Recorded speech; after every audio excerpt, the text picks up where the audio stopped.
Welcome back with a smiling face. Links to previous episodes are given in the video description, so don't forget to like, subscribe and share the video. The Girl in the Woods. Episode 12. Chapter 102 to 109. Sarah's POV. Shane dragged me behind him to an empty study room. He made me sit on a chair. Then he pulled a chair near me and sat down. It hurts, right? Should I take you to the medical center? He asked, concerned. No.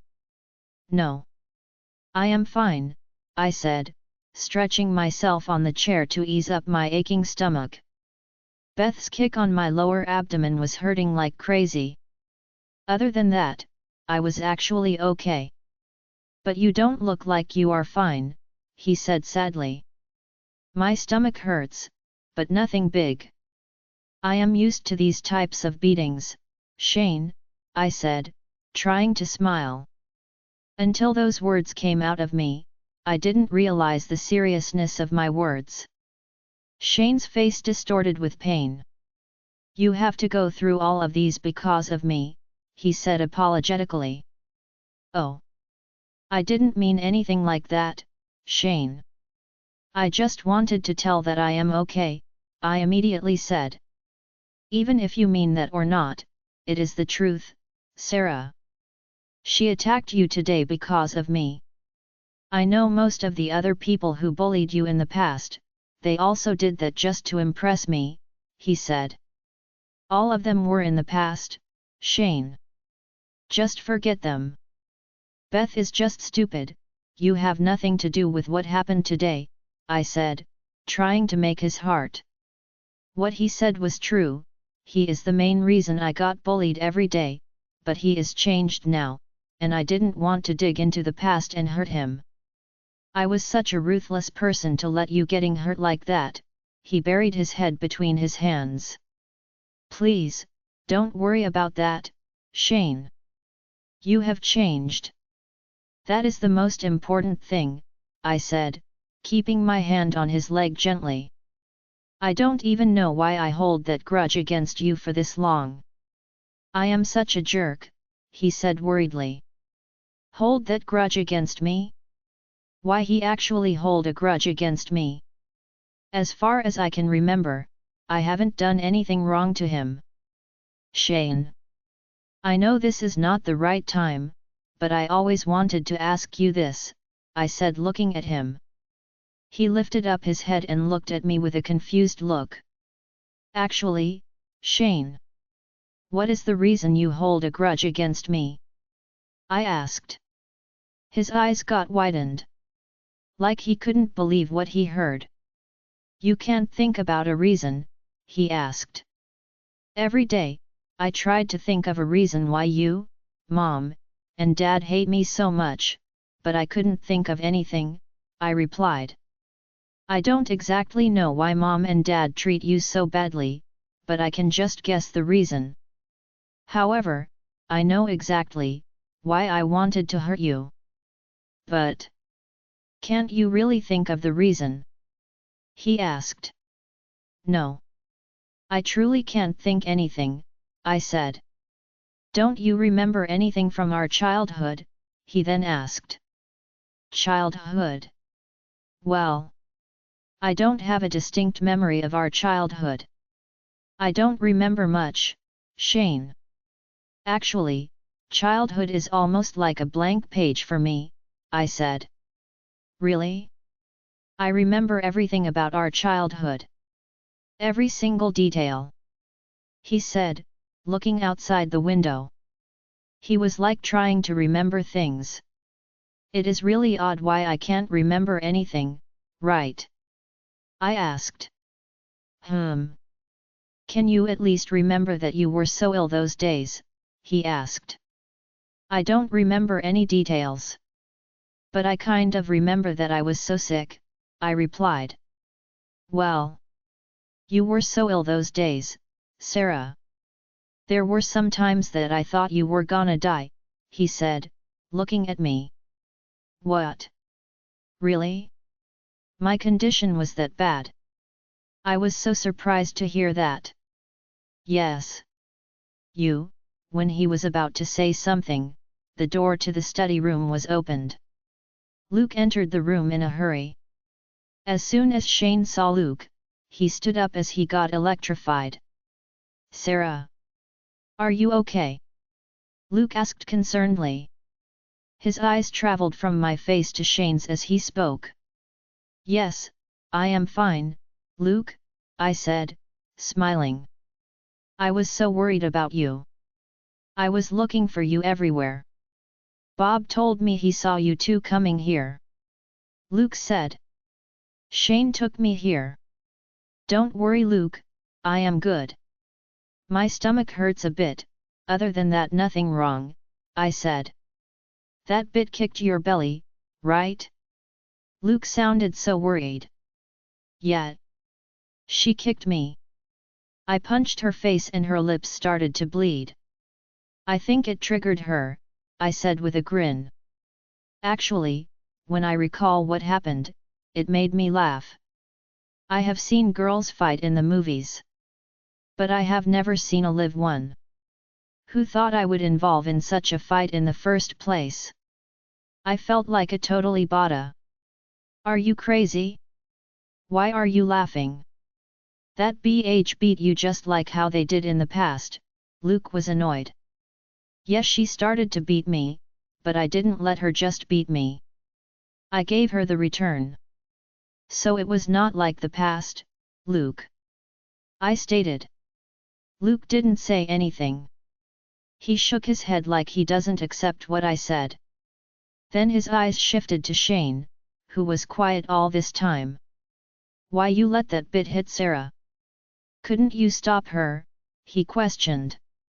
I didn't know she was up to something like this, Luke. If I knew, I would have stopped her. Shane quickly replied. You knew or not, you are the reason she got into a fight with Sarah. As always, it is you who behind the suffering Sarah has to go through. Luke shouted at Shane. Shane didn't say anything. He was just quietly standing up. First, that bit attacked Sarah during my birthday party. Can you remember how much they all beat up your sister? Luke asked. But without letting Shane say anything, he continued speaking. How you can remember, you were pretty drunk. Also, you were so happy that she got beaten up, right? Did you even utter a word against it? Instead, you approved it. You appreciated that bit for beating your own sister, and slept with her on that night as a reward, am I right? Luke seemed furious. Shane was just staring at him, he didn't even try to say something. I couldn't really understand what is going on. Luke never talks to anyone like this. He hates to hurt other people. So why he talks to Shane like this? This is so unlikely of him. Luke. There is no point in talking about the past. Shane has nothing to do with what happened today. Beth just thought I am having an affair with Shane because she didn't know I am his sister. I tried to explain. He may have nothing to do with what happened today. But they all first started to bully you and hurt you because of him, just to impress him. He didn't do anything to stop them. So they are just continuing that. Luke yelled again. Shane was still quiet. Why is he not speaking up for himself? This is so unlikely of Shane as well. He is never ready to get criticized by anyone, even if he has a fault in his hands. But now, he is just being quiet even when he has no mistakes from his side. I think I have to speak up for him. Listen, Luke, I said, standing up. We don't have to think of what happened in the past. Currently, no one is trying to hurt me or bully me. It is just Beth. She is actually madly in love with Shane. That's the reason for her actions. Shane did what needed to be done today. He said in front of everyone that I am his sister, and also he specifically told everyone not to hurt me ever again. I said. He should have done that a long time ago. He wanted to make such a scene to tell everyone that you are his sister. Why he couldn't let others know naturally? Luke asked. I was totally speechless. I didn't even know how to respond to Luke. As always, he wanted to have other people's attention. As always, he wanted to be in the SP-0 flight. He wanted to be the hero. Luke said. I couldn't even believe it was Luke who was speaking like this. His words are like sharp knives. He had no empathy at all. We both didn't want to go to everyone and tell that we are siblings, Luke. Shane did what he had to do in that situation. I don't think he wanted to be a hero. He just wanted to protect me, that's all, I said. You know nothing, Sarah. Even if he is your twin brother, you don't know anything about him. Who knows if he is the one who asked Beth to go and attack you so that he can be a hero in front of everyone? Luke. You have gone insane. Do you at least know what are you talking about? I have never felt this angry with Luke. What has happened to my sweet, always cool Luke? What I gain from such an action, Luke? Even if I get attention from other people, what is the use of it? Shane talked for the first time. His voice was filled with pain. You might think you can impress me that way. Luke said. What? You have crossed all the limits, Luke. This is totally ridiculous. Luke. I screamed at him. Don't act like you are surprised, Sarah. You knew he has feelings for me, though you hid it from you, Luke then yelled at me. His words felt like a hard slap. You, he then turned to Shane and looked right into his eyes. Never think you will be able to impress me. I thought you have really changed. But now I know you are just trying to get what you want. You are just the same old Shane. Luke growled at Shane and then left the room without even looking at me. I was just staring at the slammed door for a few seconds without knowing what to do. After I got out of shock for a bit, I looked at Shane. He was still staring at the door too. His eyes were filled with tears. His whole face was turned to red. No words needed to express the deep sadness and pain he is experiencing.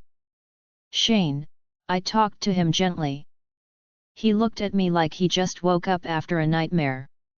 Don't think much about what he said. I don't know what has gotten into him. I will talk to him, I said. No, Sarah. You don't have to talk to him. What he told was right, except for what happened today. He knows exactly what type of person I was in the past.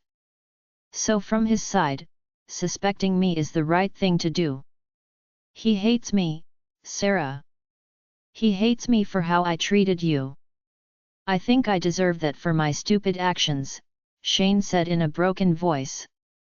No. You don't deserve that, Shane. You are trying so hard to change. That is not a fake and not stupid as well, I said. I know you, believe me, Sarah. I know you have even forgiven me. But it seems like Luke has not forgiven me yet. He holds on to the past, Shane said. That is ridiculous.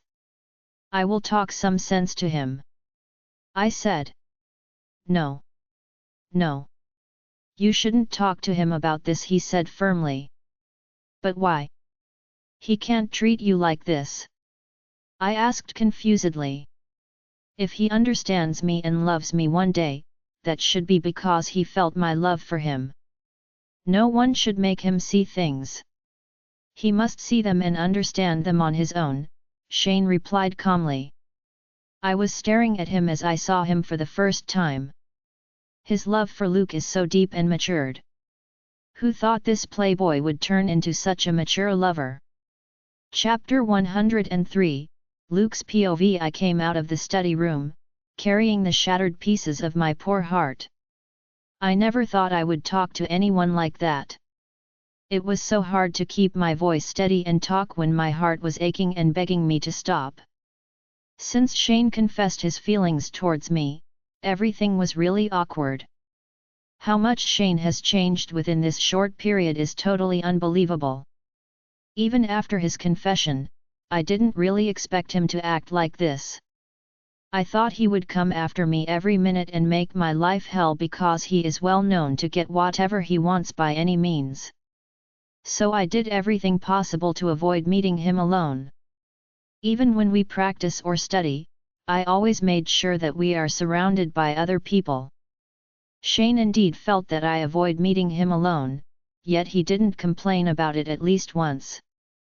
But his eyes clearly explained how much he suffered because of that. Even when we are together, I tried my best to pretend like he is not there. My communication with him limited to the necessities. He called me a few times, on the next day after our celebration. I didn't answer his calls. I think he understood that I need some space and time. So he stopped calling me after that. He didn't even try to talk to me when we are together. But his eyes were always focused on me, that was hard to miss. Though he didn't try to do anything to get close to me, he made sure his presence near me is acknowledged.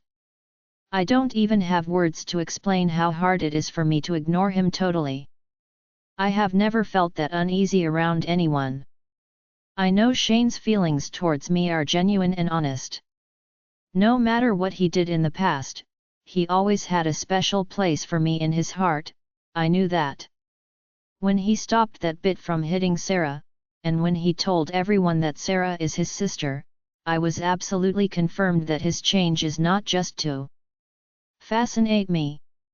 That movement, I really felt the situation is serious than I ever thought. His love for me is far bigger than I thought.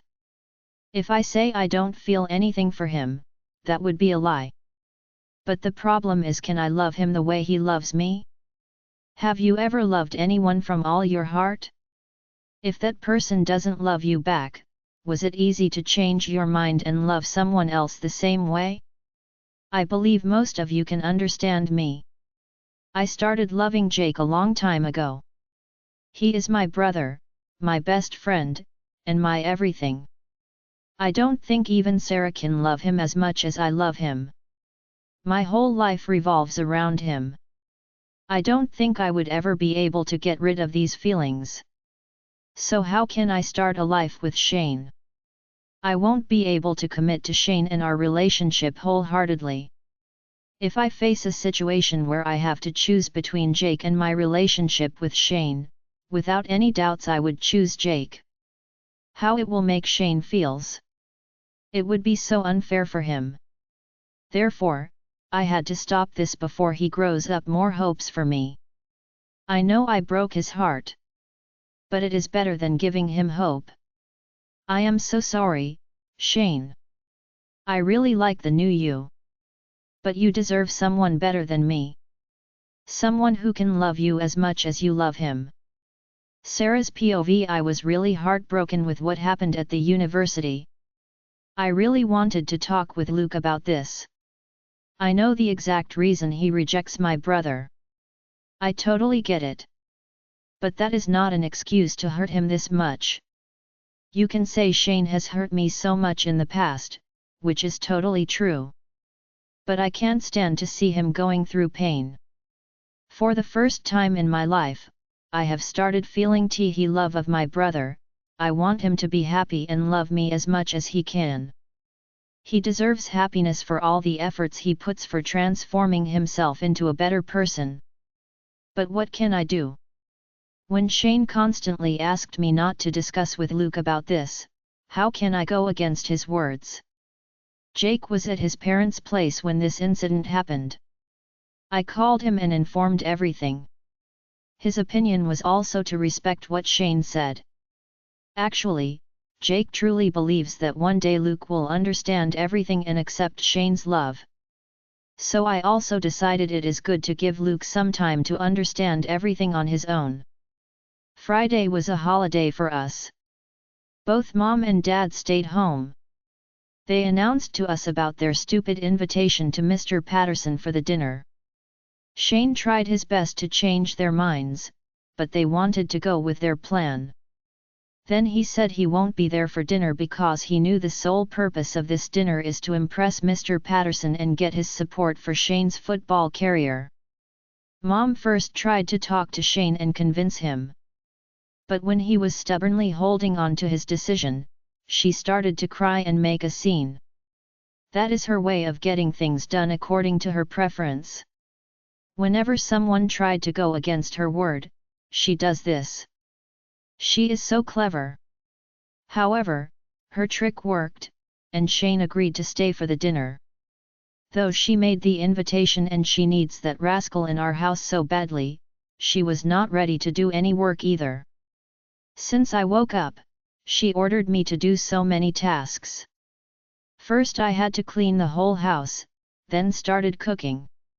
She came up with an advanced menu for dinner, but I am the one who had to cook everything. I don't know why we have to prepare so much food. It is more like a celebration rather than a dinner. Anyway, I didn't try to argue with her about anything. Arguing with her would just make her beat me or scold me, nothing more. She never listens to me, no matter how correct I am. When it comes to the evening, the whole house was filled with the delicious smell of food that I cooked. I felt proud of me as well because I could make all those food. But working all day had worn me out totally. I was so tired that I couldn't even stand up anymore. But my mom was not ready to spare me. She wanted me to get ready in a nice dress, like she had bought me any nice dresses, and come for dinner. As soon as I returned to my room after all the work, I called Jake. He was really annoyed when he heard about this stupid dinner, but what he can do against that? His only comfort was Shane is there with me when that come to our house. Today, the whole day I couldn't talk with him because I was extremely busy. So I knew he is definitely so worried. Princess. I called you many times, he said as soon as he answered the phone. I had a lot of work to do, Jake. Mom made me cook so many things. She is not giving him just a dinner but a feast. I said. When would I be able to come to your house and have dinner with your family, Sarah? Then he asked, making him sad. Don't worry about that, babe. That day will come so soon. That man comes to our house just as one of our lecturers. But when you come to have dinner with us, you will come as my boyfriend. I replied quickly. That's true. Soon the election will be over. After that, I am going to discuss it with my parents about you. I am fed up with keeping us a secret, princess. I want to tell the whole world that you are mine, he said. I want the exact same thing, Jake. You can't even imagine how much I crave for holding your hand and walk wherever I want. I said. I can understand, my little princess. I will hold your hand every minute, no matter wherever we are. We will have that happy time very soon, I promise you, he said. Jake. I have to get ready now else Mom would scold me, I told him. Okay, princess. But remember you have to be extremely careful. Don't stay alone with him even for a second. Always have Shane with you. Jake advised. Okay, boss. Don't worry.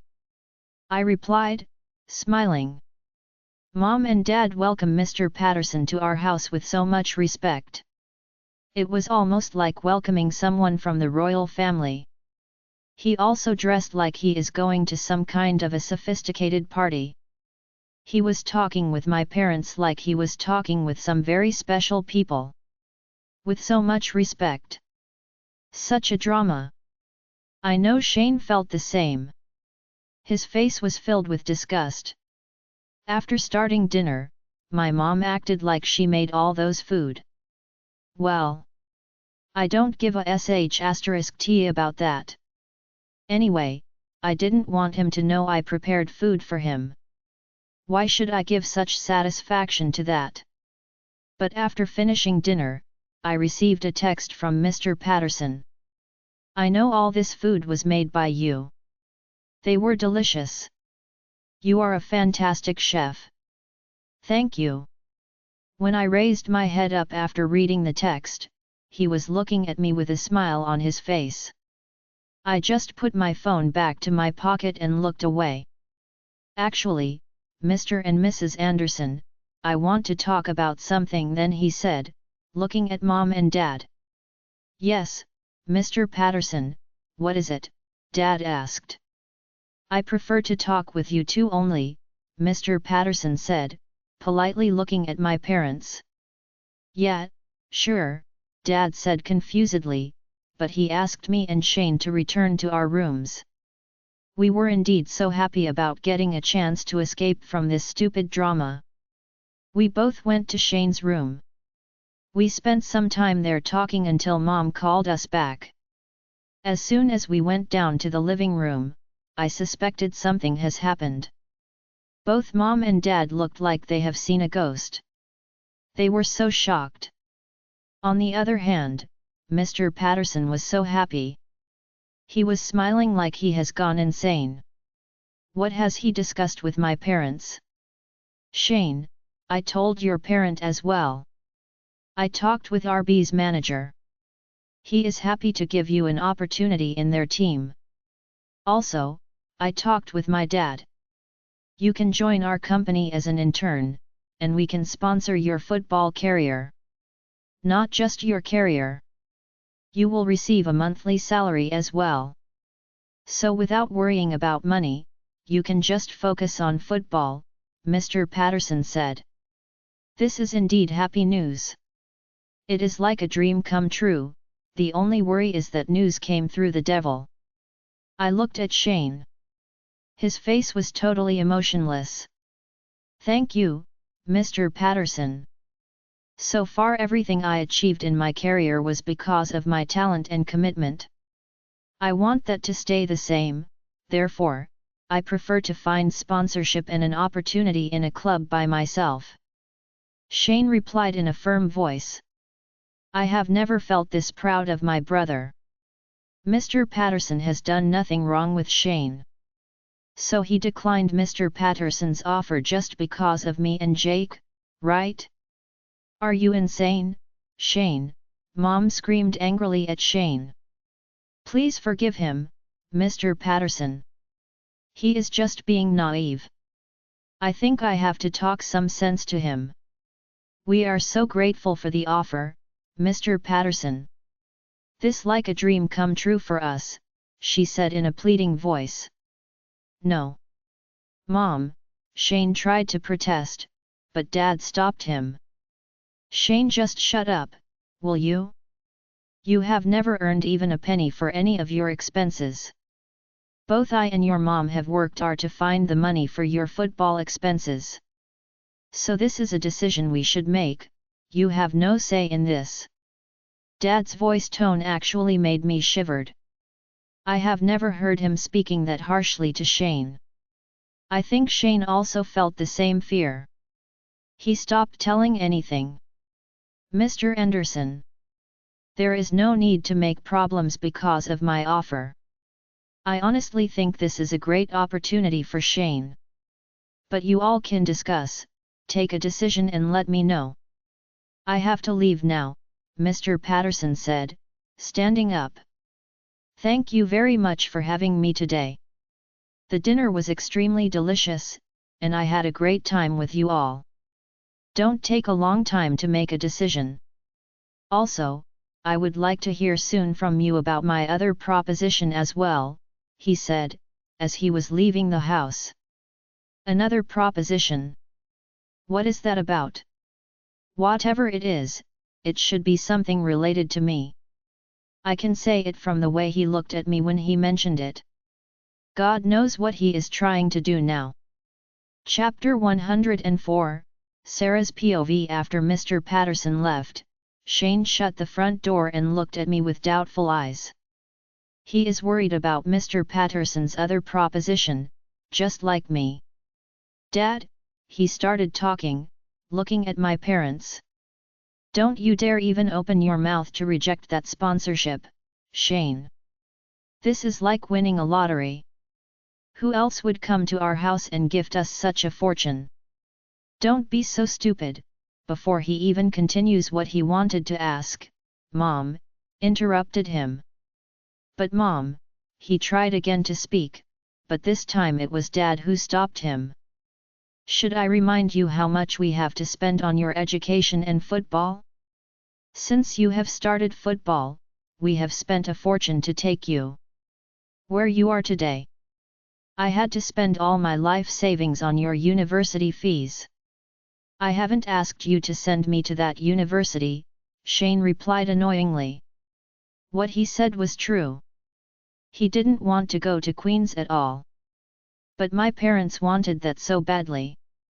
After I got the scholarship to study there, they wanted Shane to study at the same university as I am. Getting someone to enroll in a Queen's degree program is super hard. With Shane's poor academic performance, it was even harder. So Dad truly had to spend a lot. If you didn't go to Queen's, you would not become such a goalkeeper. Do you think in other small universities they have such a strong football team? Dad yelled at him. Shane didn't reply because what Dad said was also true. Playing for Queen's team paved the way for his success. He received all the required facilities and training from the university to improve himself. Dad, everything you told is true. Please give me a chance to explain, Shane said after a pause. There is nothing to explain, Shane. We can never have a better deal than this, Dad said firmly. Dad, please understand. I can get an opportunity in a big club on my own. I can find sponsorship as well. Mr. Patterson is not a good guy. He definitely has some hidden agenda behind helping us. If we accept his offer, we will be in huge trouble later. That's why I don't want to go ahead with his offer. Shane explained. We don't care what is his hidden agenda. Also, I don't think he has some hidden agenda because he openly said to us what he wants from us, Mom said. What? Both I and Shane looked at them with shock. So Mr. Patterson actually wants to make a deal with my parents. He doesn't even want to pretend like helping us. He has openly discussed that deal. He thinks so highly of him, and he is really confident of himself, right? He brought a proposal for Sarah. He wants to marry her, Mom replied in a casual voice. What? I was cleaning the dinner table while listening to them, and I almost dropped a plate. Are you kidding? What? Shane screamed. Shane, is that the way you talk to your mom? Dad yelled at him. But I don't think Shane even heard what he said. He looked at me, and our eyes met for a second. Then he shook his head in disbelief. I was not just speechless, my whole body felt dumb. He wants to marry me? He clearly knows I am in a relationship with Jake. How dare he come and discuss something like that with my parents without even telling me first? He wants his revenge from Jake, and he is using me to get what he wants.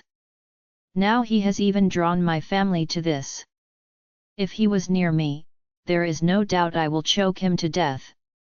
I thought we would never be able to get this one married. We should actually be happy that someone like Mr. Patterson wants to marry her. I don't even know what he sees in her. Mom said, looking at me with a disgusting look. Shane looked at me with so much pain in his eyes. My eyes filled with tears in a blink of a second. Not for sorrow, but for anger. I was so angry with Mr. Patterson. Now my mom's words made me even angrier. I don't want to marry him, I said firmly. Mom laughed like she has gone crazy. Why? Is Mr. Patterson not matching to your status? She asked sarcastically. What do you think of you, Bit? Do you think a prince will come and marry you? She then yelled at me. Mr. Patterson is a prince in a way. He is from the most powerful family in the country. We should be actually honored such a person came to our house, Dad said in a calm voice. Of course. I don't know how such a handsome man even noticed a piece of sh*t like you. You don't even suit to be a maid in his house, Mom said angrily. As always, she is trying to break my heart, make me cry, and do what she wants. But this time I can't let you win, Mom. I would kill myself than marrying that crazy rascal. Totally ignoring Mom, I talked to Dad. I will never marry him, Dad. Even if I have to stay alone my whole life, I won't marry him, I said while tears running down my cheeks. My parents have already decided to get me married to that. Without even asking me, they have taken that decision on their own. Like I don't even own my life. Really? You won't marry him? Say that again, you ungrateful, filthy bee. TCH, Mom jumped to me and dragged me from my ponytail. Mom! What are you doing? Are you crazy? Shane ran to us and drew Mom away from me. Yes, I am crazy. Since this bit born, I am crazy. She has given us only troubles in her whole pathetic life. This is the only good news I have ever heard about her. Now she is saying she can't marry him. Just like Dad said, he is a prince. He is super rich, powerful, and handsome. What else you need, Bit? Why can't you let us stay in peace at least now? Mom was crying and scolding. Mom! This is a decision that affects her lifetime. We have no right to push her. On the other hand, I am not ready to make my sister married to anyone without her consent, Shane said. Your sister? Oh, my God! Shane, are you insane? Don't you remember how much you have to suffer because of her? Now God has given a chance for her to repay us. Just think what will happen if Mr. Patterson connects to our family. He will not just take care of your football career. All of our problems will be solved. We will be rich and powerful. Mom said. I don't want to gain anything, making my sister suffer because of us, Shane again said. What has this witch done to my loving Shane? You are under her spell, honey. You have completely forgotten how all of us had to sacrifice everything we had just because of her. Mom was crying so hard. They had to sacrifice everything they had because of me? What is she talking about? I told you, Charles. This girl is nothing but a curse. If we gave her to an orphanage as soon as she was born, we would live so happily without any trouble. You are the one who didn't let me do that, she then started blaming Dad. There is no point in talking about the past, Lisa. We have to talk about what we have to do now. Dad said, looking at me. I was standing there in front of them like a statue. The way that came to my house and talk about my marriage without even letting me know, and the way my parents think about me has shaken me to the fullest. Is there any value in my life to any of them? Am I just an object, they can do whatever they want? Sarah! Use your brain. He is a good guy. You must be really happy that a guy like him wants to marry a poor girl like you. Just think, if he wants you, he could get you by any means. But he came to us like a gentleman and talked with us. You indeed so lucky to have someone like him, Dad said calmly.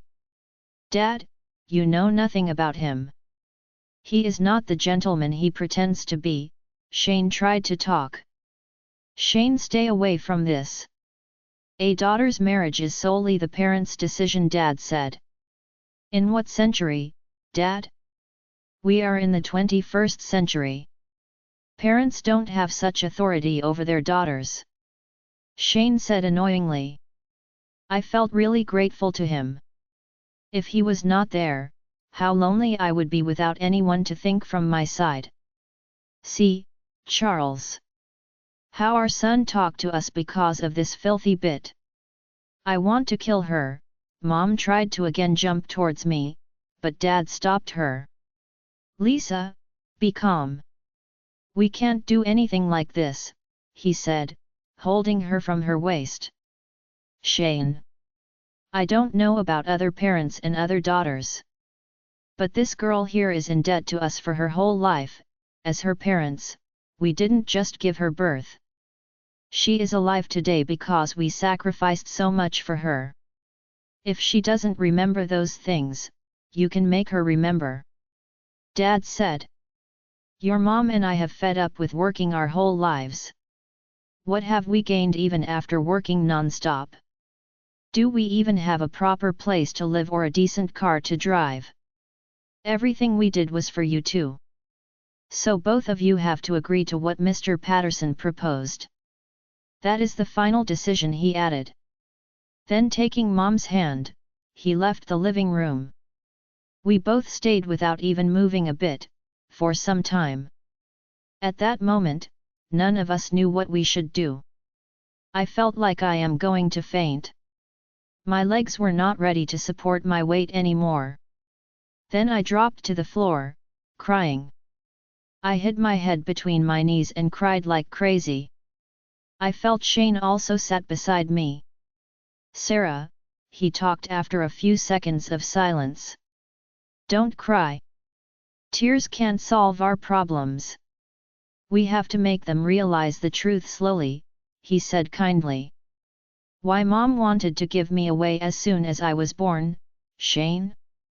Why both Mom and Dad said that you all had to sacrifice a lot because of me? What have I done to make you all suffer like that? I can't remember anything, please tell me. I fed up with hearing these things all my life, without even knowing what you all are speaking about. Raising my head up, I asked him. Let's clean this and go to your room, I will tell you what I know, he said. No, Shane. I can't even wait until that. My head is like it is going to explode. My whole body is burning from inside. For my whole life, you all hate me so much because of this thing. Now my parents are trying to get me married to that because of the same reason. Please. I can't wait anymore, I said. I will tell you what you need to know, Sarah. With Dad's deep voice raised behind us, we both felt startled. Dad was coming towards us, with a determined look in his face. Shane got up and helped me to stand up as well. There is a lot to the story even Shane doesn't know. After hearing this, you two may decide, asking you two to give us rest is unfair or not. Dad said, sitting on the sofa. Chapter 105, I walked to Dad and sat in front of him. Shane sat beside me. Sarah, you may think about why your mom, your brother, and I dislike you so much. You may think we are the worst family one could have. I don't blame you for that. But there is a story behind all these. Shane knows a part of the story. At least he remembers what he had to go through. Dad said, starting his story. Both your mom and I were doing great in our careers those days. We both were from poor families, so we wanted to earn more to have a comfortable life. We actually had the opportunity to earn more with our jobs. Anyway, your mom got pregnant at a time we didn't expect at all. We were so ambitious with our careers, so we had to think about what we should do next. However, we finally decided we should go ahead with the pregnancy. But after we do a scan we got to know we are going to have twins. That made both of us shocked. Dad looked at both of us. We were not in a position to have one baby, but we were going to have two. It was kind of impossible. Mom was really annoyed because she knew she would have to make a big sacrifice. Don't get her wrong. She was climbing up her career ladder very quickly. She had a great future ahead. Having twins was going to pause her success for a considerable time. So we checked the possibility of removing one fetus, Dad said in an apologetical tone. I remembered how Mom always said that she wanted to get rid of me when I was in her womb. So what she told was true. But the doctors said it can harm the other baby as well. Also, he said that there is a possibility of we will never have any children again, Dad added. Then that's how I was survived to see the light of the world. But who knows, it could have been Shane as well. They wanted to remove one fetus. However, we finally made up our minds to face our destiny. We thought that we could put you two in daycare after Mom's maternity leaves finish, so she doesn't have to resign from her work. But everything went crazy with your birth. Shane was born as a perfectly healthy kid while you were very sick, Sarah, Dad said, looking at me. You barely survived at the birth. You were so tiny and weak. Doctors said you won't even live for a week. Honestly, that didn't make us very sad. We didn't want to have two kids in the first place. So having one of them very sick is totally out of topic. You were in the baby room for a week, and they didn't even let us touch you because they had to make sure you won't get infected. However, you survived.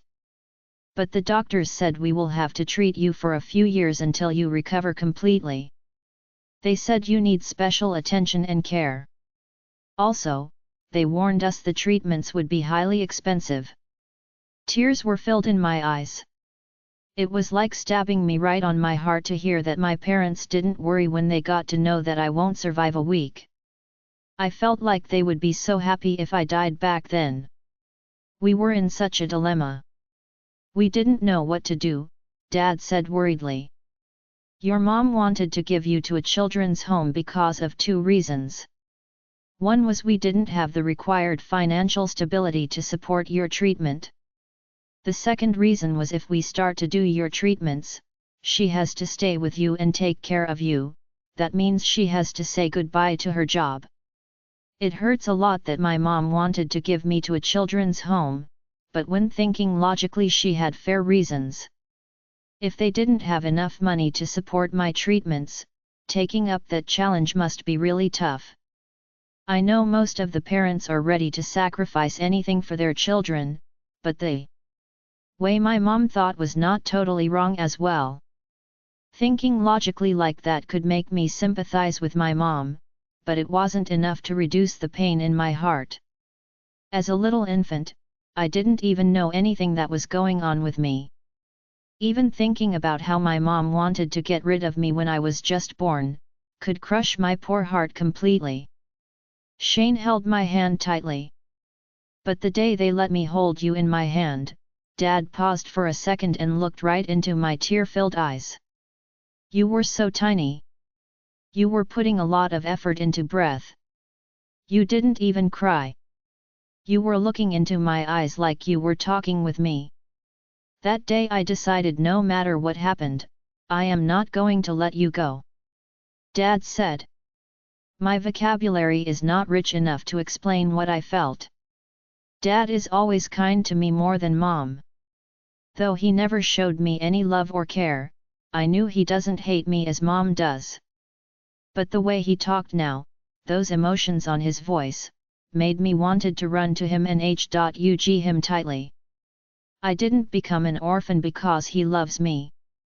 I could make your mom agree with me. So we took both of you home. Then started the real battle. Mom had to resign from work. We had to take Sarah to the hospital twice a week, sometimes even more frequently. Sarah was always crying, and it was so hard to feed her. Mom had to put a lot of effort into taking care of her. Shane, on the other hand, was such an adorable kid. So easy to look after. We wanted to get a full-time maid to help Mom with your duties and other housework, but our finances were not that good, even though I was doing 2 jobs at that time. Therefore, Mom had to take care of you too and housework alone. However, with our efforts and treatments, Sarah was getting better day by day.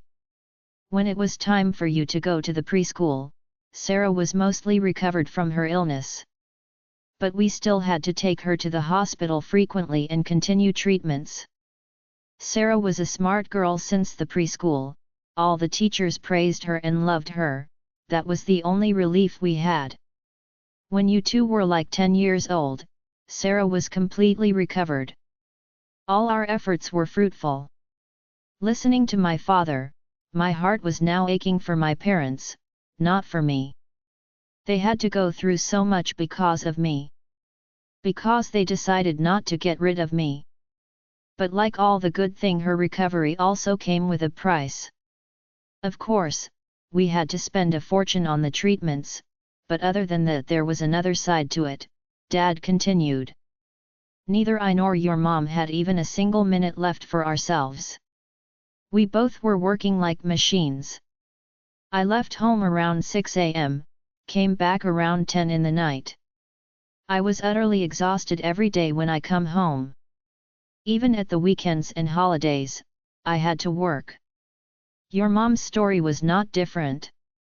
Sometimes when I come home in the night, she was in the same outfit as when I left home. Our house was a total mess all the time. This made us depressed, and we started to fight a lot. Our fights got more serious when we couldn't afford to buy what Shane needs because we didn't have enough money. I still remember sometimes Shane would ask for very cheap things, but I was not able to buy them, and he cried himself to sleep. Shane was not performing well in the school either. We always had a lot of complaints from teachers about him. Sometimes we punished him too. But we both started to feel that Shane was put into this state by us. Especially, your mom felt it that way. We were spending a fortune on Sarah, but we were unable to fulfill Shane's simple wish. Mom loves Shane a lot, and this condition really broke her. Little by little, she started to hate Sarah because she couldn't give her care and love to Shane as much as she wanted. I looked at Shane. He was still holding my hand tightly. His eyes were focused on Dad's face.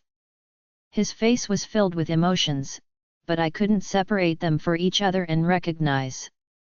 When time passed, this situation got worse. Your mom and I spent all our time at home fighting with each other.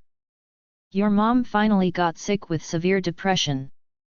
Even after Sarah got completely recovered, things didn't get back to normal. We were completely broke. It was so hard to find a decent job for Mom because she was not working for a long time. I told you how talented she was, but none of the companies wanted her in a decent position. She had to start working in a very low position, compared to her last position. Her depression got worse with all these. Doctors advised me to keep her happy every second because your mom's life was at risk too. But I didn't know how to keep your mom happy.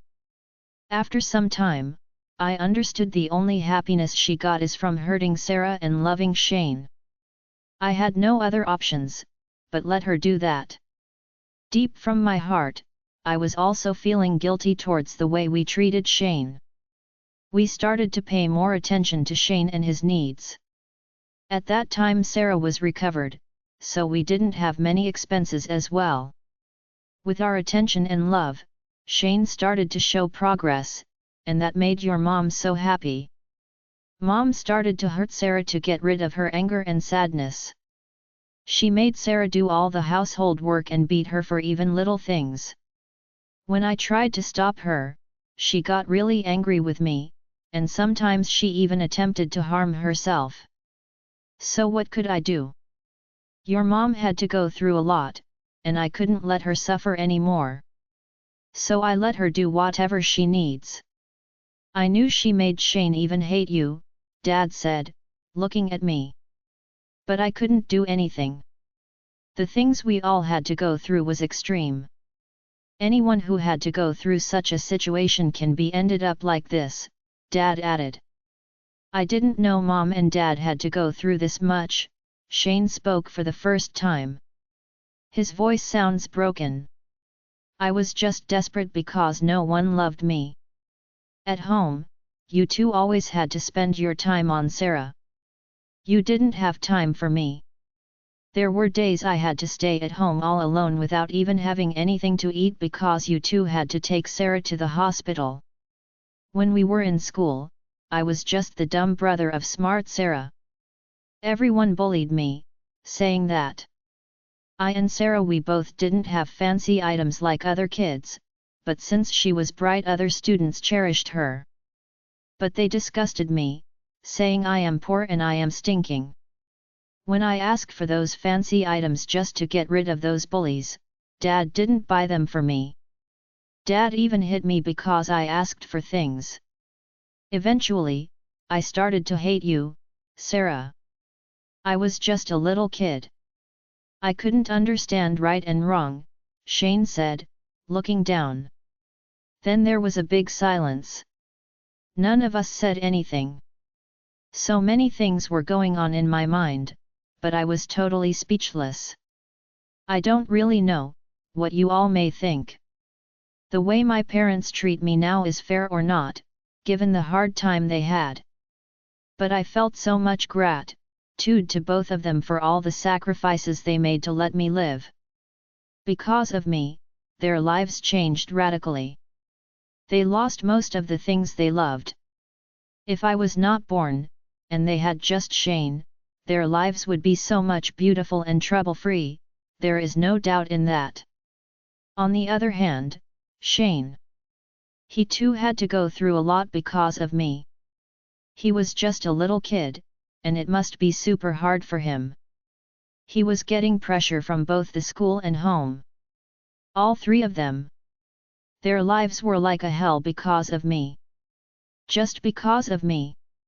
Chapter 106, Sarah's POV. I couldn't understand why I don't remember any of these things. If my family had to go through that much because of me, why I forgot everything. However, I felt so ashamed of myself because I made my family suffer. I know I didn't choose to be sick or anything, still, they suffered because of me. I will go to check on Mom. You two can think about everything I told you, Dad said, standing up. I have one more request to do. Dad had already started going up the stairs, but he turned to us again and said. We both looked at him. Please don't hate your mom. She has gone through a hell lot of things in her life even before I marry her. Her only happiness was her job. She had no one other than me. Don't ever forget, no matter how she treats you now, she sacrificed her most important thing for you. If she was not there for you, none of you would be here today, he said. Then he left us. We both stayed in absolute silence for a few minutes. We both were so much connected to our own thoughts. You know, Sarah. Those days were so hard for me. Breaking the deadly silence, Shane began to speak. Our house was a perfect example of how must be looked like. It was not cleaned at all. We barely got anything good to eat. We ate whatever it is easier for Mom to cook. You were always crying because most of the time you were in pain, or it was difficult for you to breathe. Mom had to tend to you all the time. Soothe you, rub different medicines on you. I was fed up with your crying and wanted to go out and play so badly. But Mom didn't let me because she was afraid. So staying at home and listening to your screams all day, made me go completely mad. I can imagine how his status could have been. He was just a kid. Even after we started schooling, my status didn't get any better. Actually, it got worse. Mom was doing some part-time work during that time. So other than attending to your treatment, she barely had any time for me. I was so weak at school work. Teachers always advised Mom and Dad to help me with my school work, but they didn't have time. Actually, they didn't just ignore me during that time, Sarah. They actually treated me the same way they treat you today," he said, looking at me sadly. "What?" Understandably, they couldn't pay attention to Shane and they couldn't buy things he wanted. But I couldn't even believe that my parents ever hurt Shane as they hurt me. They love him so much. Now when I think back, I feel they tried to release their anger and frustration on me. You were so sick so they couldn't release that on you. I was the easiest target. I got scolded for nothing. When a teacher said something bad about me to mom or dad, I got beaten without any sympathy. When I ask for something that they can't buy, they beat me. Mom asked me to help with household work. I tried to do the maximum I could to make her happy, but most of the time, I got scolded because I did some small thing wrong. I was beaten, scolded, and bullied in both school and home. I was called Smart Sarah's dumb brother. People in school, they asked if I was adopted because they couldn't understand how someone smart like you got a dumb brother like me. They used to beat me. They didn't let me play with them, telling I am stinking. I was just staring at him with tear-filled eyes. I never thought Shane had such suffering. Mom and Dad love him crazily. So why did they treat him that way? On the other hand, in school, how they could treat him that badly, especially the teachers. All these happened in primary school, where teachers pay much attention to all the kids. So why they let those kids bully my brother? His past situation is quite similar to my present situation. But he was just a little kid when those things happen. Thinking rationally and keeping my mind busy with other stuff, I was able to manage my situation. But how could he do that? He was so little. All those things made me hate you, Sarah. You were loved and adored by everyone. I felt jealous about you. I know I sound so silly, but I was little, I couldn't think logically. After some time, everything started to get changed. Mom and Dad started to pay more attention to me. I started playing football, and it gave me the unique identity I was seeking for. I became this talented football player, not your dumb brother. But my attitudes towards you didn't get changed. My hatred towards you didn't fade away. When Mom and Dad started to treat you badly, it actually made me happy. I wanted you to go through the same pain I had. I can understand how you felt, Shane, I said. You are too good, Sarah. I know you have already forgiven me for everything I did to you. But no matter how hard my childhood was, I have no right to make your life hell. You didn't choose to be sick.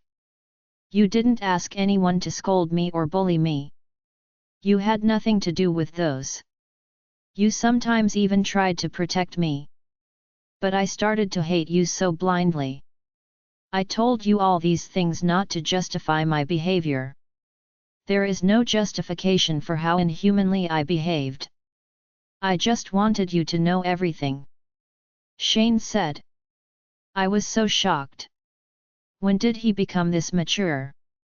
Even my dad tried to tell me that I am responsible for everything, even for the way they treat me. But Shane was clearly saying that I have nothing to with them. It is true that Mom and Dad had to go through a hell lot of things because you got sick. But what can you possibly do for that? You didn't get sick deliberately. So I think blaming you and saying they all became this way because they had to go through a lot is pretty unfair, he said. You know I love both of them so much. I don't want to hurt any of them. But I truly think they shouldn't treat you this way.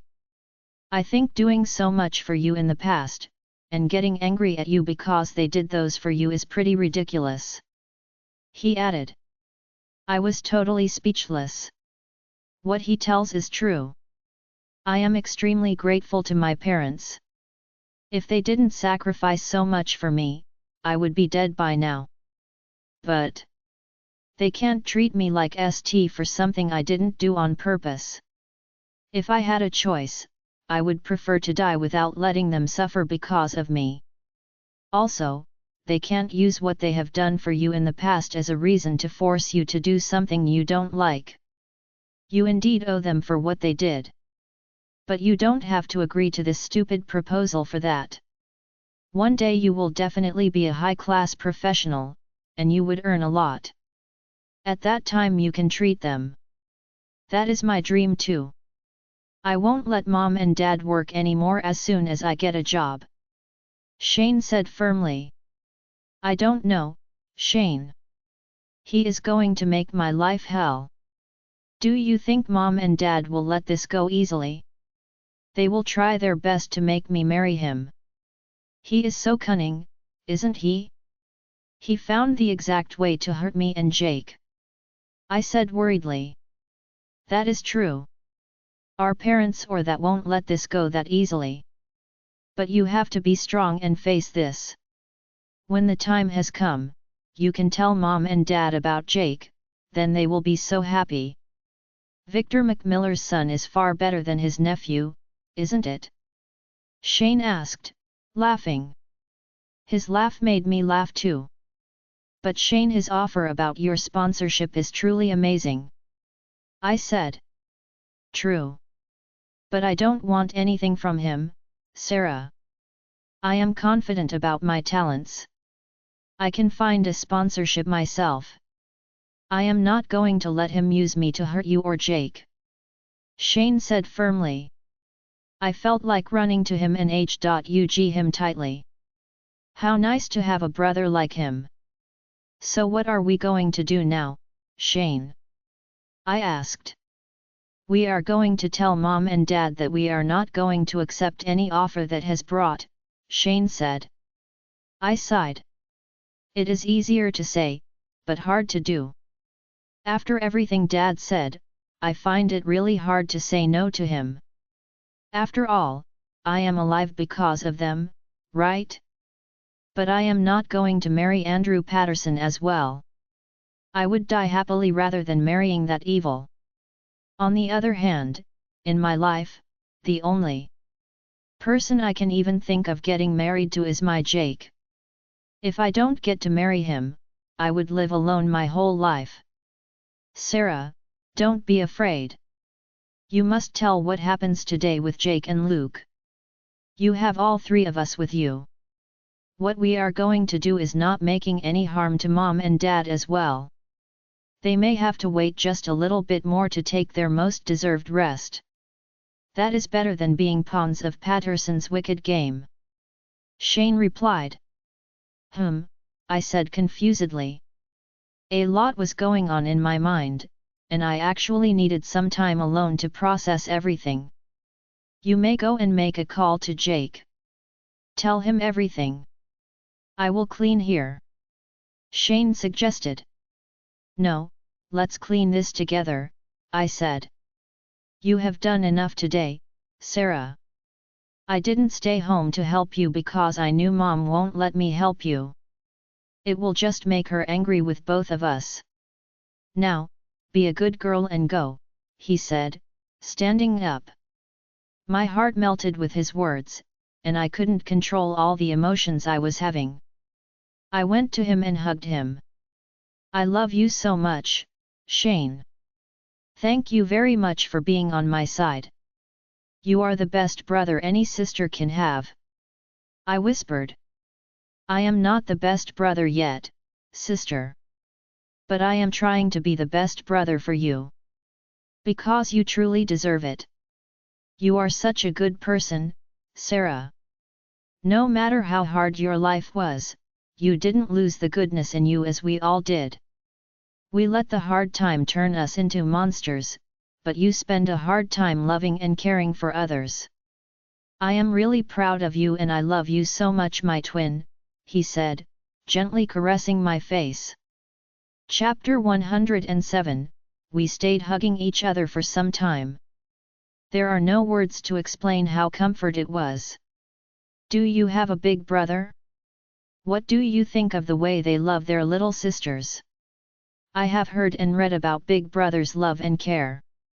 In my whole life, I have desired to get that kind of affection from my brother, and now I am getting it to the fullest. Who thought I would be this lucky in my entire life? I always find comfort and relaxation when I am with Jake or Luke. But when I am with Shane, it is a totally different feeling that is so hard to explain. Maybe these feelings get boosted up because we are twins.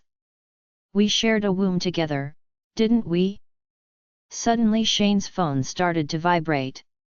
Without breaking the age.ug, he took the phone out of his pocket. It is Jake, he then said, breaking the age.ug and answering the phone. God! Jake must be really worried. With all these things happening, I completely forgot to call him.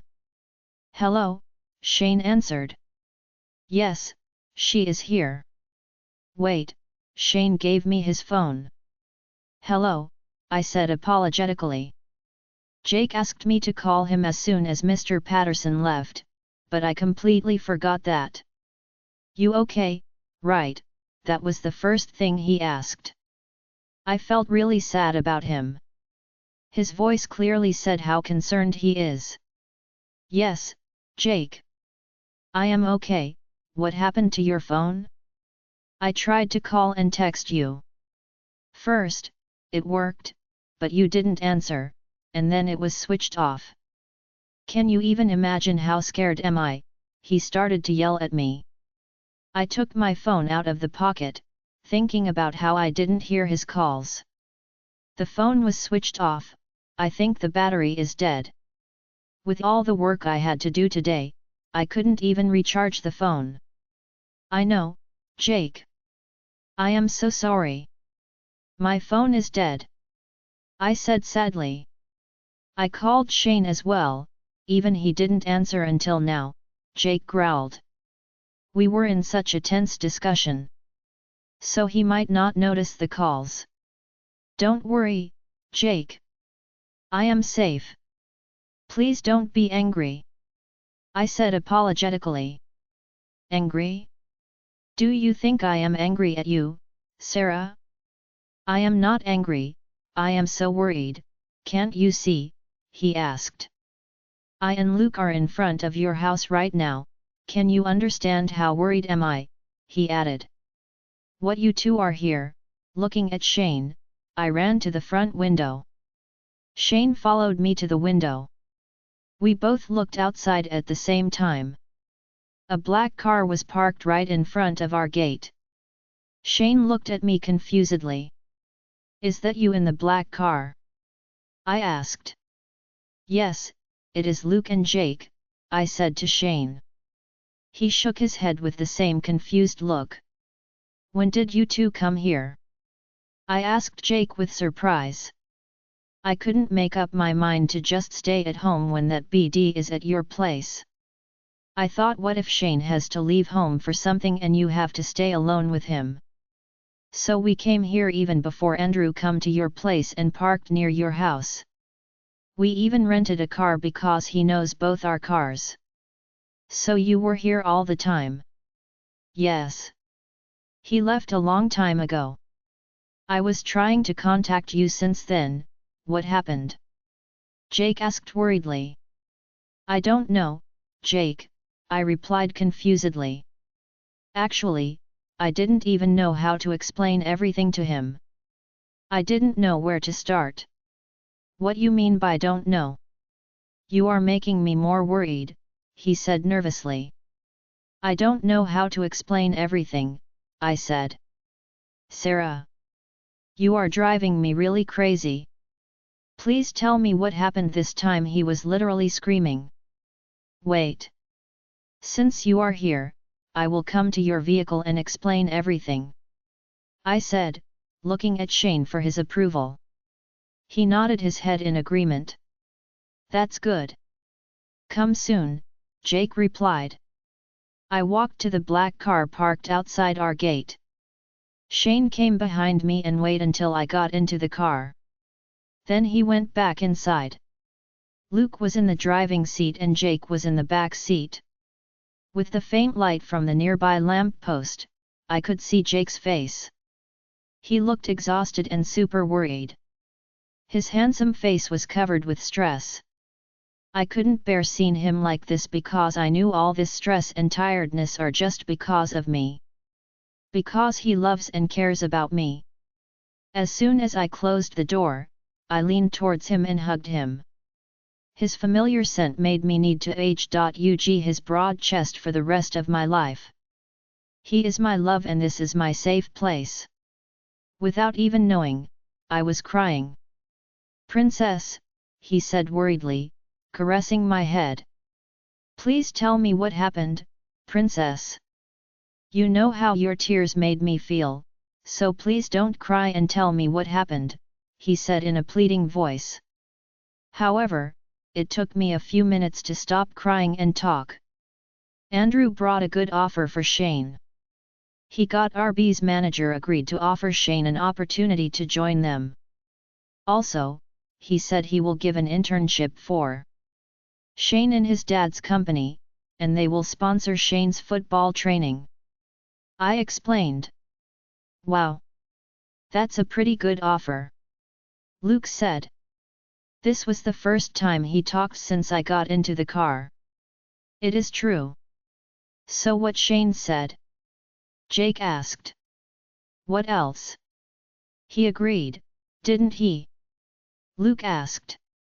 You have an incorrect image of my brother, Luke, I said sadly. I love Luke a hell lot, but I was in a state where I couldn't stand anyone talking bad about my brother. He strongly rejected the offer. I added. So what happened after that? Jake asked. You know how our parents are. Especially our mom. She created a drama as usual. However, Andrew brought another offer as well. I said, looking at Jake's face. I couldn't read his emotions completely as the light was not strong enough, but I clearly observed how his face filled with impatience. I didn't really know how to break the news to Jake. I couldn't even imagine how angry he would get. But I have to tell him everything. They both were in total silence, letting me speak. He brought a marriage proposal to me. After a few seconds, I managed to say. What? They both said in unison. What did you just say? Jake screamed in rage, holding me from my shoulders and shaking me. He was burning with anger. I could easily say that with the way he was holding and shaking me. He brought you what? He screamed again. He brought me a marriage proposal, I said, trying to be calm. I am going to kill that BD. I will surely kill him. Jake screamed. He was still holding me from my shoulders, and his whole body was shaking. I tried to lift my hand and touch his face. But he shook his head and pulled himself away from me. He then started to punch the metal frame of the car door aggressively. Jake! Please stop! You are going to hurt yourself, I tried to stop him, but he was out of control. There is no doubt his knuckles are already bleeding. Jake! Calm down! We can't do anything getting angry like this, Luke said, trying to stop Jake. How can I be calm right now, Luke? How can I? I took everything he has done to me so far. I didn't do anything when he accused us of his girlfriend's death. I didn't do anything when he publicly disgraced my family. I endured it when he didn't even let us see my aunt in her last few minutes. I stood every single evil thing he did to me and my family. But this time he crossed the limit. He knows exactly that Sarah is my girlfriend. Yet, he was dared to come to her house and bring her a marriage proposal. He is using this innocent girl to take revenge from me for something I have never done. This time I am not going to spare him. The more I endure things, the more he tries to hurt me. I didn't know what to say. So, I just took his hand from both of my hands and pressed it to my chest. With the faint light, I saw how his knuckles got all reddish and bleeding. That must be really painful, but there is no doubt that the pain in his heart is much greater. Everything you said is right. But Jake, we can't solve problems like this. We have to handle this issue very carefully because it involves Sarah and her family as well. Luke said. He knows very well that when he drags Sarah's family to the matter things get extremely serious, and I have a huge disadvantage because I can't go and talk to her parents like he did. So he gave an amazing offer to her brother to impress her parents and get what he wants. Jake said. He was talking like he talks just to himself. Did he tell it to your parents in front of you? Luke asked. No. He discussed that privately with my parents. I and Shane got to know about it only after he left our house. Your parents would love the offer, right? He is handsome, rich, from a high-class family, got a good job, and also he offered to help Shane. Jake asked. His voice was filled with frustration. Actually, they are trying to connect this with something else and make me accept this offer, I said. Connect with something else? What is that? I explained to them everything both Dad and Shane told me about my childhood. None of them uttered even a word until I finish. Jake just put his arm around my shoulder and made me cuddled to him. He was caressing my head gently for the whole time I was speaking. Dad indirectly said that I am in debt to them for what they have done for me, so I have to accept this offer, I said, finishing my explanation. That is ridiculous, Luke yelled. What you think about it, princess? Do you think you have to accept this offer because you are in debt to your family? Jake asked calmly. Honestly, I don't know, Jake. I feel so sorry for my parents. They went through a hell lot just because of me and I think they deserve a relaxed, peaceful life at least now, so are you going to accept this? Jake asked, interrupting me. His voice was shaking. Let me finish, I said. Even though I am truly grateful to my parents, I don't want to marry that BD for any reason, I added. Jake released a sigh. Princess. I am grateful to your parent too. If they didn't sacrifice so much for you, I won't be able to hold you like this in my arms today. But they can't use that as a reason to force you to marry someone you don't like. That is truly unfair. Jake said. That is exactly what Shane also said, I said.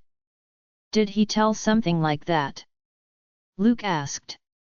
Luke is one of the most understanding and open-thinking person I ever know. I don't know why he always thinks about my brother in the wrong way. He did tell like that, Luke. That's why I said you have the wrong image of my brother. I said. So what are we gonna do now? Jake asked. I am going to tell my parents that I will never marry that BD. Shane will be there backing me. I said. Jake placed a kiss on my forehead. You know I love more and more this new confident Sarah. And I am truly happy for her strong relationship with her twin, he then said with a smile. But do you think Sarah's parents would just accept it? Luke asked. Definitely no. I can't even imagine what kind of drama my mom would create. I replied. As you said, your parents deserve a break now, princess. They deserve a relaxed, comfortable life and I am capable of giving them that. I don't need my family's support for that. I can do it on my own. I just need some more time, that's all, Jake said. I know that, Jake. I replied. I can come to your house, princess, and tell your parents how much I love you.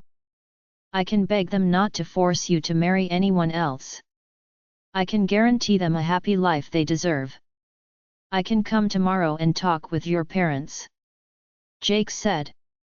Are you crazy? That will ruin everything. Luke yelled. I can't let them force you for anything, my princess. I can't let them hurt you. Jake said, holding my face between his hands and kissing my cheeks. I know, babe. I know you would do anything for me. But as Luke said, that will ruin everything we did. My mom can never keep a secret. She will go everywhere telling people Victor McMiller's son is going to marry me. The election is around the corner. We have to wait just a little bit longer. Don't worry, I can manage it until that. They have hurt me since I can remember, Jake. So that is not a new thing for me, I said, smiling. But any time you feel you can't hold this any longer, just tell me. I will come and talk to your parents. You are important to me more than anything else.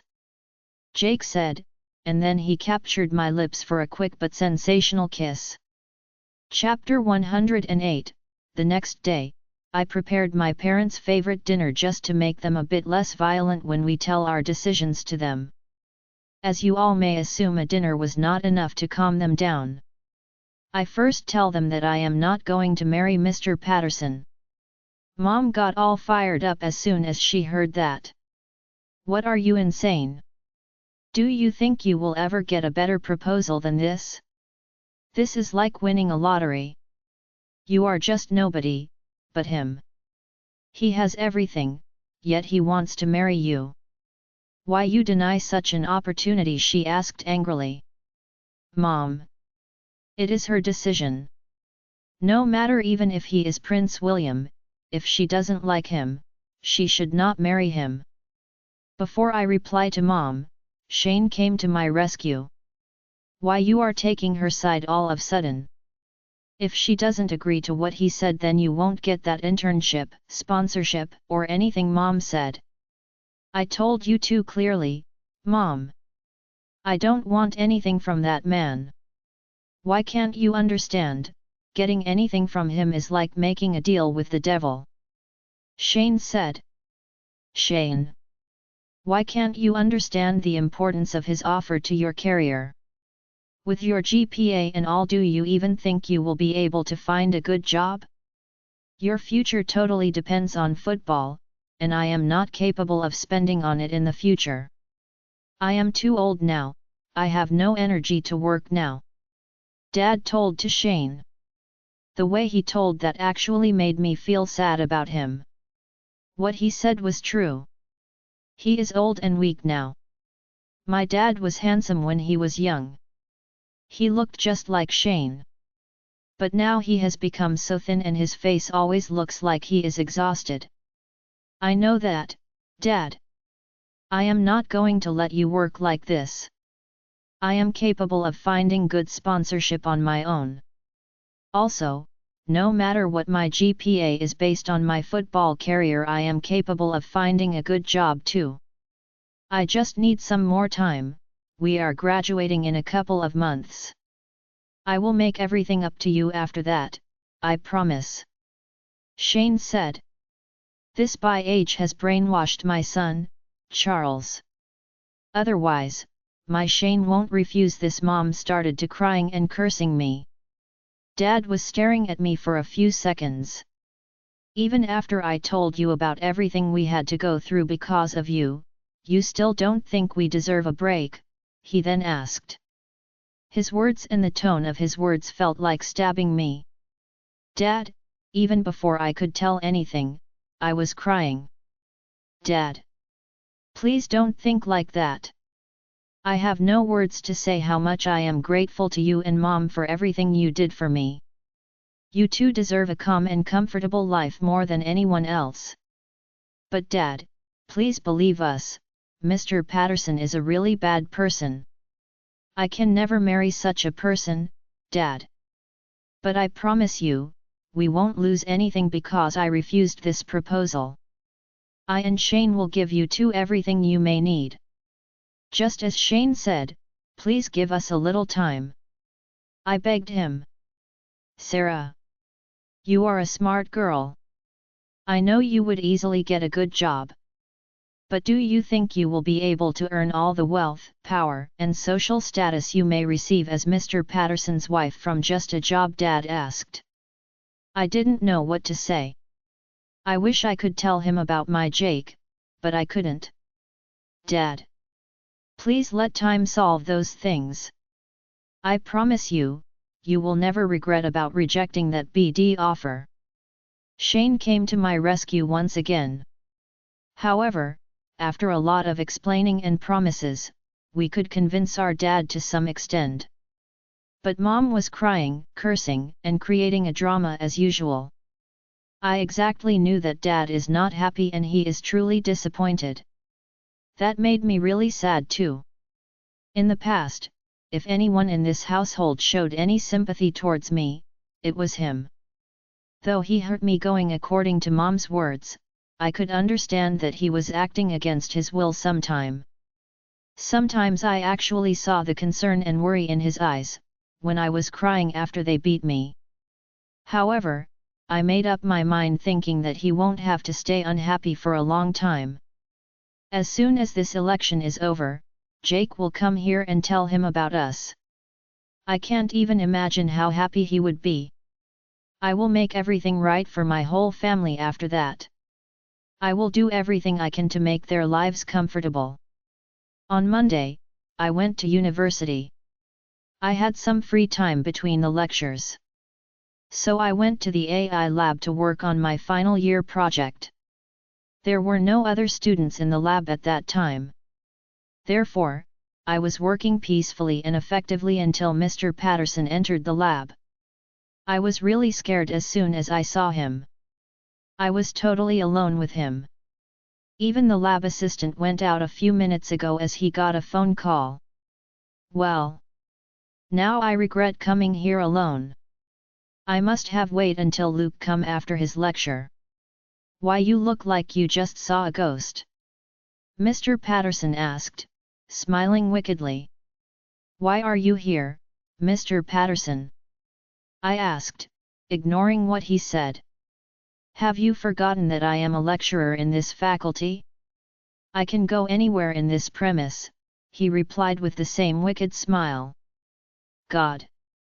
I just want to slap this BD. I was in the middle of my work and there was no way I could interrupt the process now. If I interrupt it will lose all the effort I put into this today. Therefore, ignoring him completely, I started to work. He came and sat in front of me. I felt he was staring at me for some time. But without caring for him, I was looking at the laptop and continuing my work. Where this lab assistant went? Why he hasn't come back yet? Sarah, after a couple of minutes Mr. Patterson started to talk. Yes, I said ignorantly, still looking at my laptop. I wanted to call you so much and ask you about the offer I brought you. But then I thought, it is better to talk with you in person, he said. My heart started to beat rapidly. So he didn't accidentally come here. He has followed me. I think he sent the lab assistant also out. I should tell him directly without letting him talking further. Mr. Patterson, I don't want to marry you. I will never marry you. I said firmly, looking right into his eyes. His eyes stretched to a thin line for a second, but the next second he started to laugh. His laugh actually made me scared and surprised at the same time. Why he is laughing like this? I am not dumb, Sarah. I knew you won't agree to marry me so easily, he said, looking at my surprised face. That's why I directly went to your parents. They like me so much and they are ready to let you marry me anytime, he then said.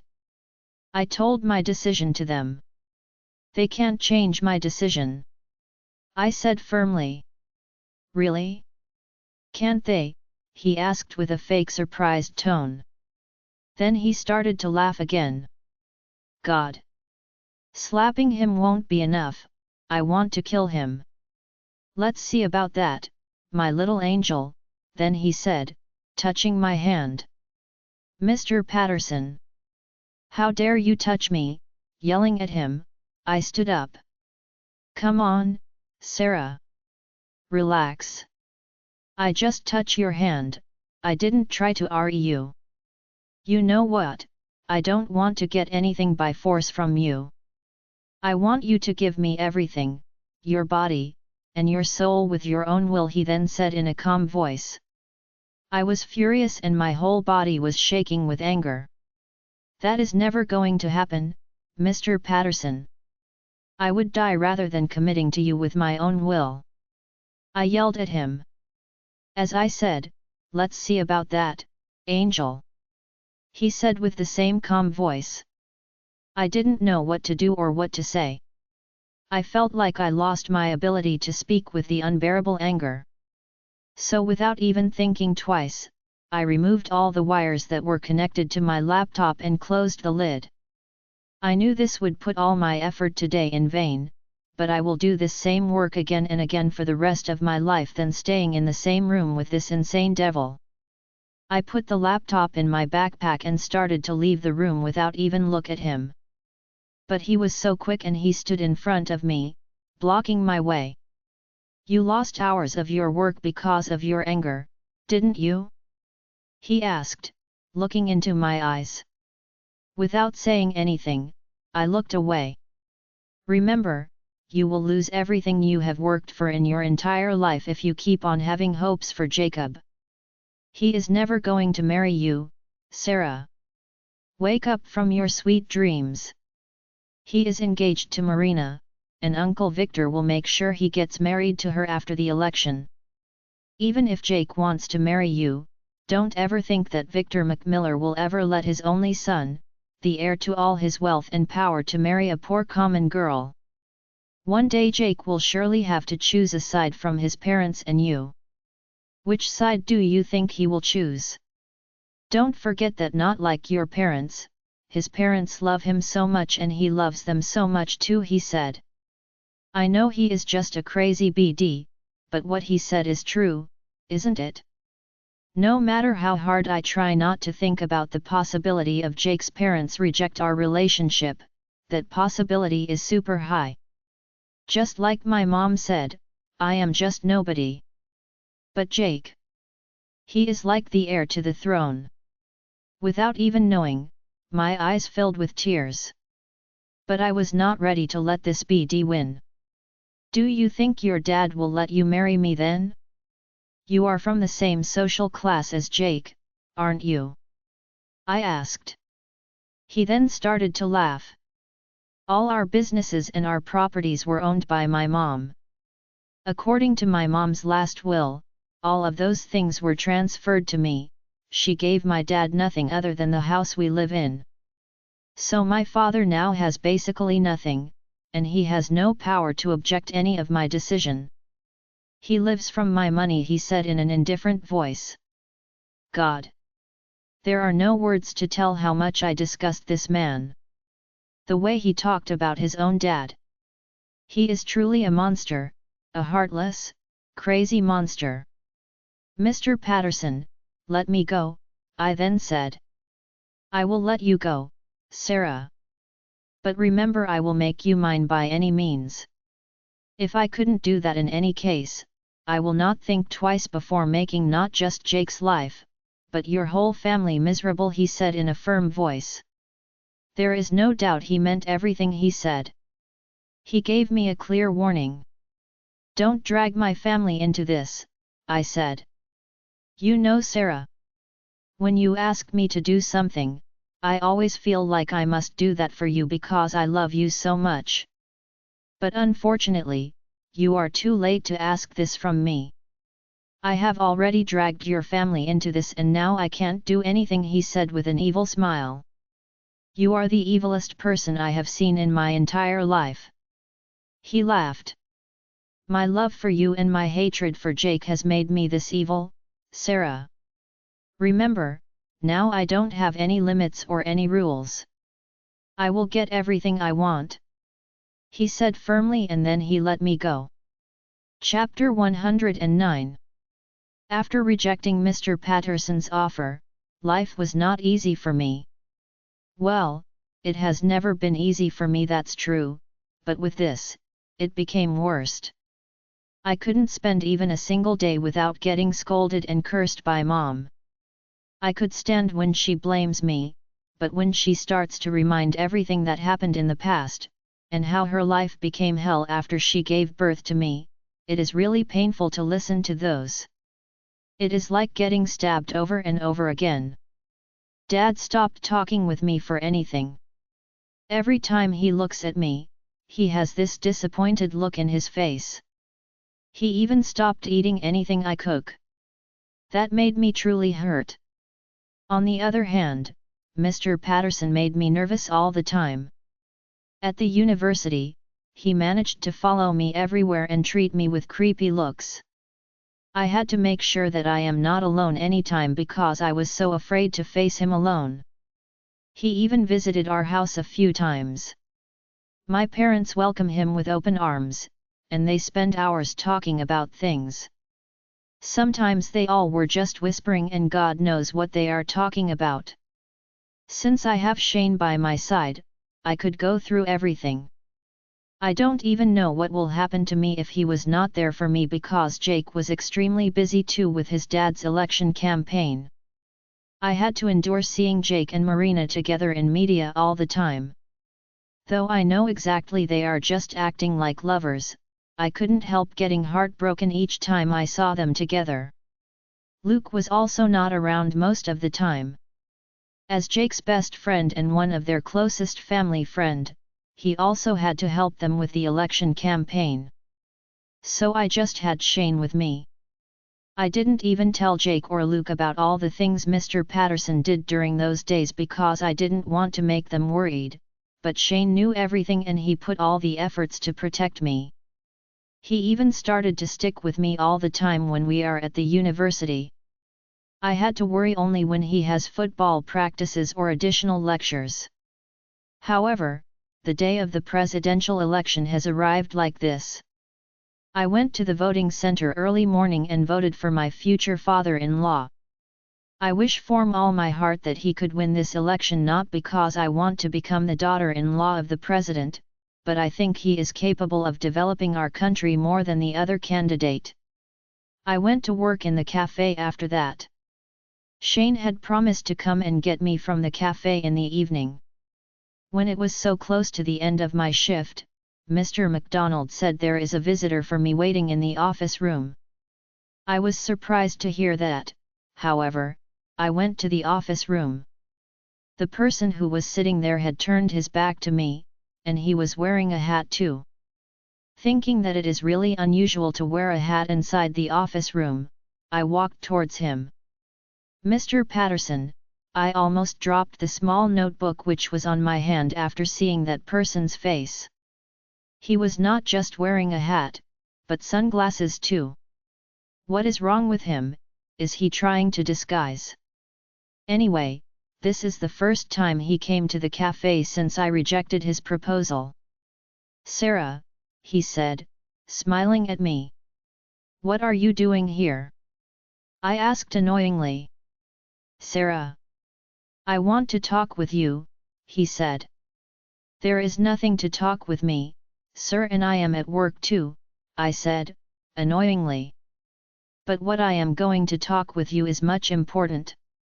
I came here because I want to talk with you when your stupid brother is not around," he said. "Mr. Patterson, as I said before, I have nothing to talk with you, and you have no right to call my brother stupid, remember that," I said. He grinned. "He is acting the good brother role now, isn't he?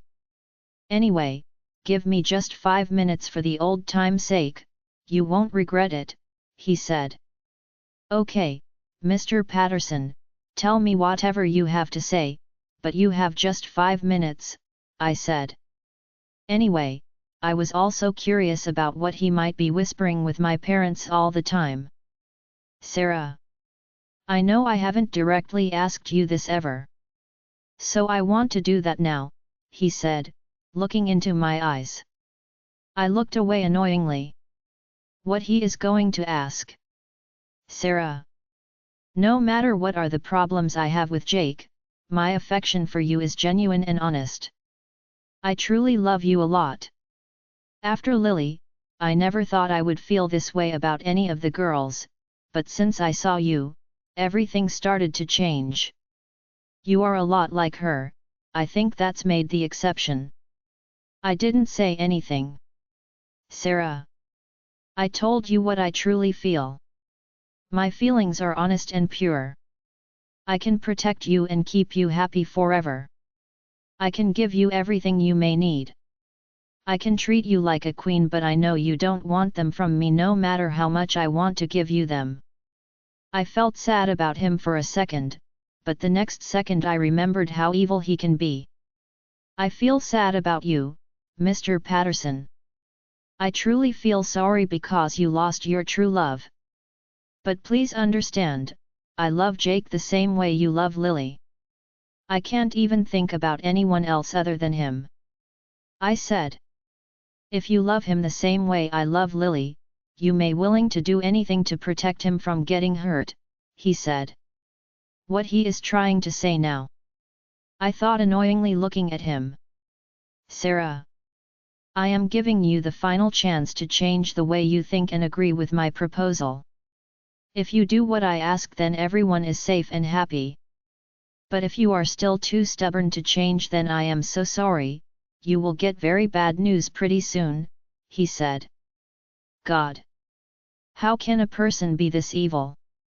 Haven't you give him even a bit of humanity when you send him to the earth? Maybe it is not the God who sent him to the earth, he should have come from. You can't blackmail me like that, Mr. Patterson. Don't ever think you can change me this way. I said firmly. I am not blackmailing you. I am giving you a chance to save people you love. My offer is valid until the final election result release. If you don't call me before that, I am so sorry I have to make you go through a really painful experience, he said in a firm voice. He left the room, leaving me to utter confusion. In the evening we all were gathered around the TV to watch election results. It was like watching a movie for everyone except me. I was still confused and scared because of what Mr. Patterson told me. My mind was telling me that he was just trying to make me scared, but then I feel, what if he said the truth? What if something truly happens to someone I love? Finally, I came to a status where I couldn't hold on to these feelings anymore. So I thought of telling everything with Shane. I didn't tell him earlier because I was afraid he will get into unnecessary trouble with Mr. Patterson. Shane was extremely annoyed because of Mr. Patterson, so who knows what he will do. I sent Shane a text asking him to come to my room for a second. After he comes there, I explained to him everything. As I thought, he got really annoyed. He even scolded me for not telling him earlier. How dare him to come to the cafe like that and blackmail you? I just want to punch his stupid face more than anything. However, Sarah, I don't think it is a real threatening. He is just trying to make you scared and get what he wants. But thinking about his past activities, we should not totally ignore this as well. No harm will come from being a bit more careful, he finally said. So you mean I must tell this with Jake as well? I asked. Of course. He said you have time until the final result is released, right? So we don't actually know when he will start to take action. I think you should call Jake now, and tell him everything, in case what that said was true. Shane said firmly. I nodded in agreement and dialed Jake's number. To my surprise, he answered the phone before even it finishes the first ring. Sarah. What a sweet surprise. I was about to call you. Jake's joyful voice raised from the other side. Really? Why you thought of calling me? I asked, smiling. Despite the nervousness and fear I have in my heart, as soon as I hear his happy voice it made me smile involuntarily. We won, Sarah. My dad became the president. What? congratulations. But we didn't see it on the TV yet. I said. Yet. It is not in the media yet. But we received the final results. Oh. My heartiest congratulations once again, Jake. Not just as your girlfriend, but as a normal citizen of this country too. I said happily. He loves this country, Sarah. He will do everything he can to develop our country. Anyway, I am so glad that it is over now. For one last time, today, I have to go in front of the media with Marina. After that, all this drama is over, and I will come to your house and beg your parents to give me your hand, Jake said in a relaxed voice. I am so happy too, Jake. How long we have been waiting for this day? I asked with tears in my eyes. We have been waiting for so long, princess. But finally, our waiting is over. I am going to make you mine pretty soon. Jake said. After that, we both were just silently listening to the sound of each other's breath. I was recalling all the memories I have with him. I think he was doing the same. I realized I was totally carried out with my emotions when Shane showed me from his hands that I have to tell Jake about what Mr. Patterson said. Jake, I said.